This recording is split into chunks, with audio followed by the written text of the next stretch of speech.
Good evening, everyone.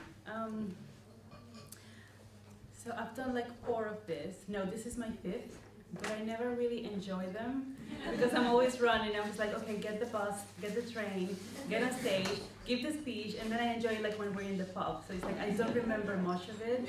But today I was like, I'm gonna enjoy this one. So good evening, everyone.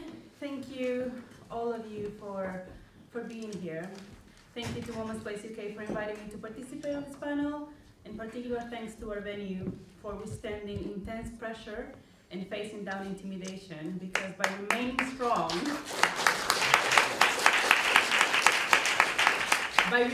strong, you have stood up for women's rights to freedom of thought, freedom of conscience, freedom of expression, and freedom of assembly and association, as they are already enshrined in the Human Rights Act of 1998. What a ghastly prospect that this needs to be said, but thank you very much nonetheless.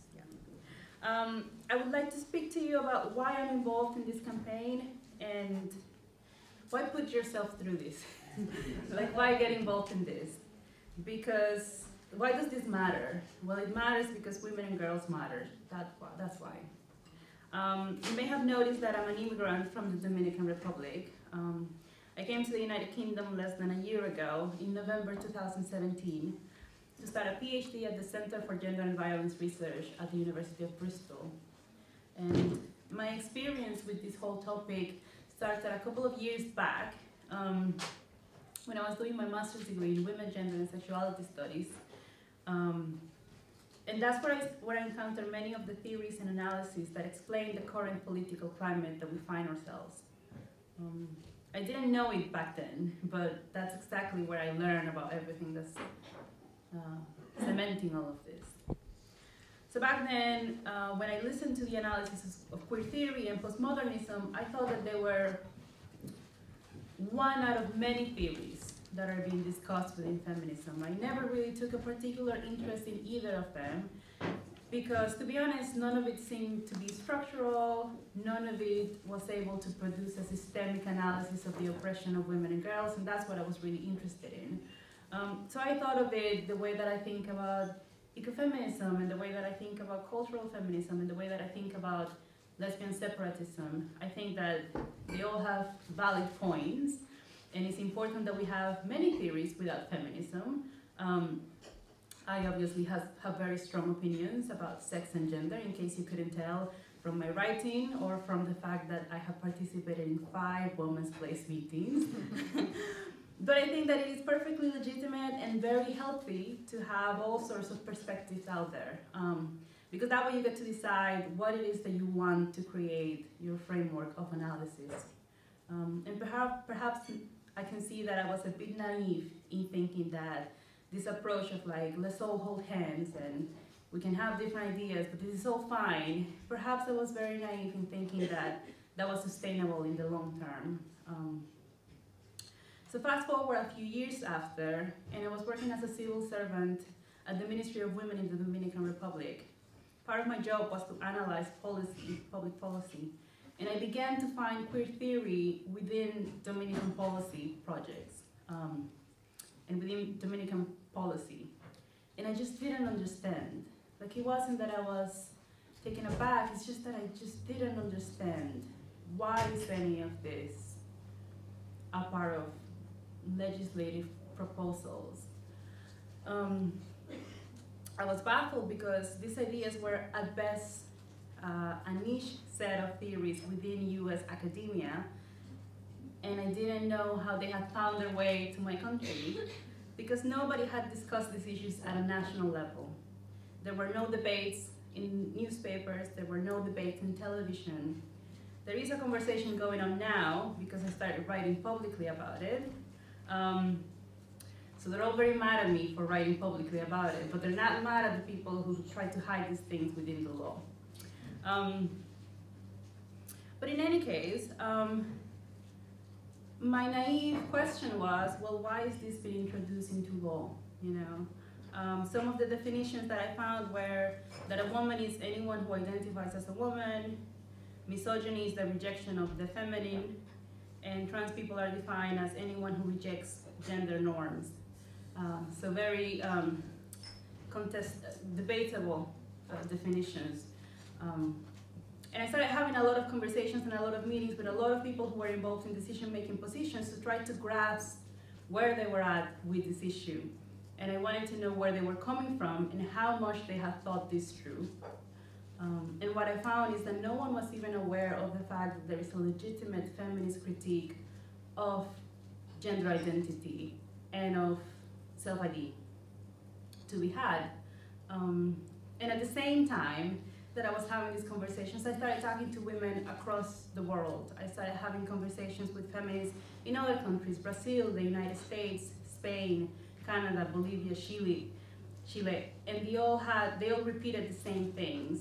They said, no, this hasn't been properly discussed, but it's already in some law projects here, and in some of those countries it has already been enshrined in law.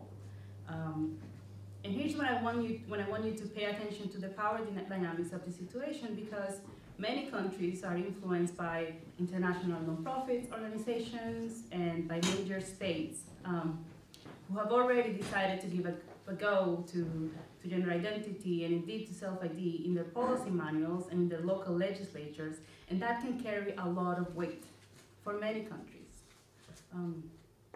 So in this process of trying to figure out what was going on, I ended up having a chance to meet many of the people who actually work for these major organizations as well, and I asked them, well, what is this about, and what does this mean, and what implications does it have for like women and girls? And they all said the exact same thing, and it's like, yeah, you know, we have this stuff in the policy, but there's a lot of infighting about it, and I'm struck by how little we thought this through. And that's significant, because from the outside, what you see is that, well, this organization has a policy that says X and Y. And you see major players going along with self-ID, the erasure of sex-based protections for women and girls, and the idea that gender is an innate feeling.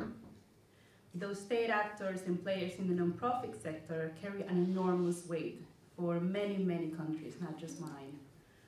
So these are big shifts in the way that we understand not only feminist theory, but also feminist praxis, you know.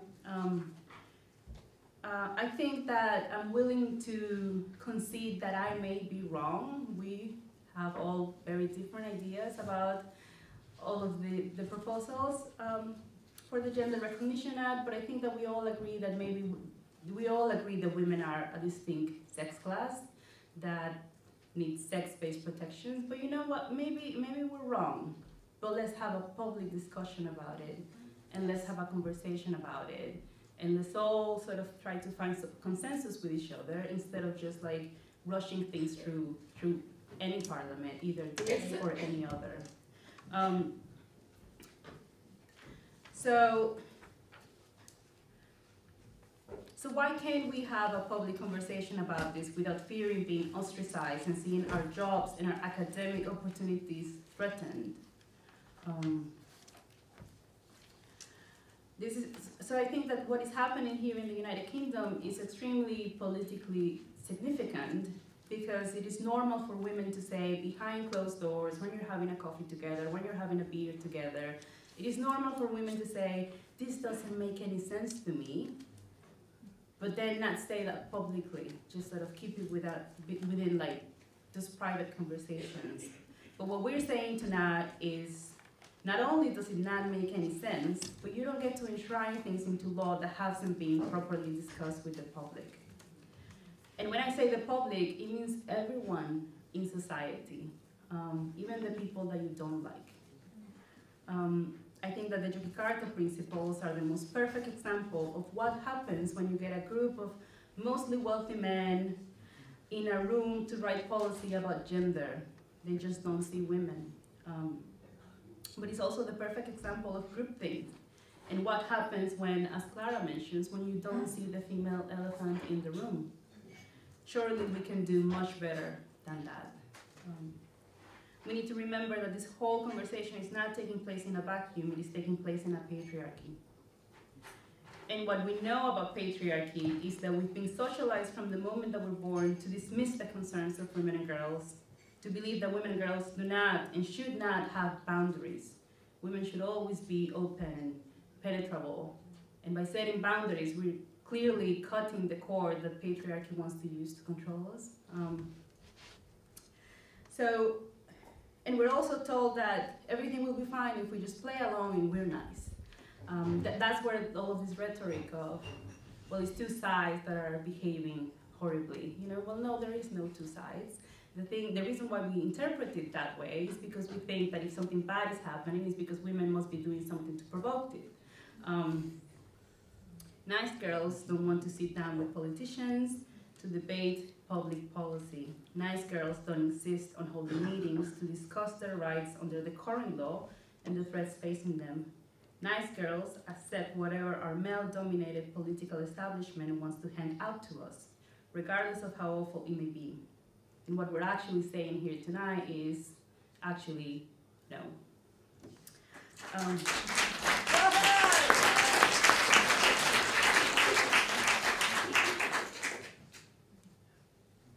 So what we're seeing time and time again is that women in this conversation are systematically prevented from voicing political opinions about the law, often under threats of violence and losing our employment, and we have a political class that has decided to turn a blind eye. Instead of repudiating the climate of fear and hostility that has unfortunately become the norm for women's rights campaigners on this issue, we see politician after politician ignoring the toxic aspects of what is happening and instead siding with the people who are bullying us. How come we're in Bath in 2018 and we have to hire security to talk about the law? What's that about? You know, we have to hire security, we have to tell the police about this, and we're literally just talking about the law. That is not normal. And the fact that MPs have not stood up to say, actually, no, you cannot do that stuff to women, when they would be the first people to be condemning this intimidation if it was happening to any minority group. That is ghastly, because if it was an immigrant community or an ethnic community, they would be the first ones to be concerned and to try to like calm down what is happening. But instead, what we see is that when activists paint graffitis on the walls of grade 1 buildings where women are talking about the law, instead of condemning that graffiti, they condemn the women meeting inside those buildings to talk about the law. I'm very upset about this. But you know what, and the fact that this is happening in a country where women already have sex-based protections and rights, and that are already considered a protected characteristic in the law, that should trouble us all, regardless of how we feel about the proposed, regardless of what we think about the proposed reforms on the GRA. In the UK, women are currently celebrating some women's right to gaining the right to vote, which paved the way for all women gaining the right to vote. But as I've said often before, that right is not just about casting a ballot on election day. That is the right of political participation and the right to engage in the political arena. And the fact that we're not even able to do that openly, without fear, without hostility, without threats, on something so fundamental as the question, are women a political subject on our own right? That should horrify everyone, regardless of what you want to see on the reform of the GRA. 3 minutes, please. Okay. So what we're witnessing is the sidelining of the voices of women from the political arena on a crucial topic. And everyone around the world can see that. The normalization of the abuse of women on this issue is spreading. When a Labour Party women's officer, a position that was created for women, when a women's officer says to women that if they don't like a public policy, they can suck my lady cock, that language is debasing the whole political arena, but it's also debasing women. And instead of strongly positioning themselves against it, then we see this normalization of that kind of misogyny. And that's really worrisome, because what really troubles me is the fact that we're using the tactics that are used to normalize violence against women, we're using that in political discourse, and that's a very dangerous road to take. However, this very toxic, by the way, the women's officer position was a position that was created for women, to open space for women's participation in the political arena. And they're giving these positions to people who are using it as a bully pulpit to abuse women. So, however, This very toxic climate and this context, as harrowing and inhospitable as it is our best ray of hope of finding a progressive solution that upholds the rights of everyone to live a life free of discrimination and violence, but without infringing on the rights of women. The worst case scenario, sorry, I'm totally gonna cut my speech. Okay, so the worst case scenario is not that we lose the debate. The worst case scenario is having no debate. Because what we know is that unless there is an immense pushback of regular people, what will become the law, what will be taught in schools, what is going to be public policy, what is going to be taught in academia, what is going to be a part of society, you know, the public discourse, is going to be whatever benefits the powerful. And women, regardless of our own individual privileges, have never had enough structural power to be considered a powerful sex class. Thank you.